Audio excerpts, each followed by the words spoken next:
Shalom, saya akan membaca dari buku Khotbah di atas Bukit yang ditulis oleh Ellen G. White, Makna Rohani dari Hukum Allah, dengan bahasan setiap orang yang memandang perempuan serta menginginkannya sudah berzina dengan dia di dalam hatinya. Matius 5 ayat 28. Orang Yahudi menyombongkan diri mereka atas moralitas mereka dan ngeri melihat kebiasaan-kebiasaan orang-orang kafir yang menuruti hawa nafsu. Kehadiran para perwira Roma yang dibawa pemerintahan kekaisaran ke Palestina adalah suatu serangan yang terus-menerus kepada bangsa itu. Karena dengan orang-orang asing ini, masuklah kebiasaan-kebiasaan orang kafir, hawa nafsu dan pemborosan. Di Kapernaum, para perwira Roma dengan perempuan-perempuan simpanan mereka membayangi parade dalam perjalanan, dan sering suara sukaria memecah kesunyian danau itu. Sementara perahu-perahu pelesir mereka meluncur di atas air yang tenang itu. Orang-orang itu berharap untuk mendengar dari Yesus suatu pengaduan keras dari golongan ini.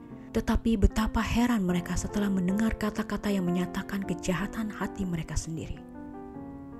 Apabila pikiran jahat dikasihi dan dihargai, betapa tersembunyi pun, Yesus mengatakan, itu menunjukkan bahwa dosa masih berkuasa dalam hati.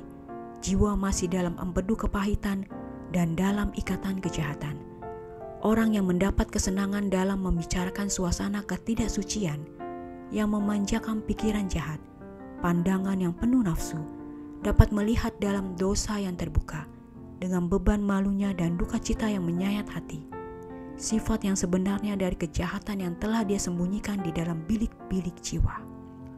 Masa pencobaan yang olehnya bisa seseorang jatuh ke dalam dosa yang memilukan, tidak menciptakan kejahatan yang dinyatakan, tetapi hanya mengembangkan atau menyatakan yang tersembunyi dan terpendam dalam hati.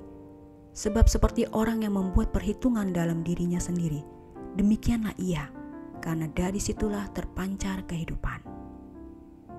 Demikianlah bacaan buku Khotbah di atas Bukit, dengan pembahasan setiap orang yang memandang perempuan serta menginginkannya sudah berzina dengan dia di dalam hatinya.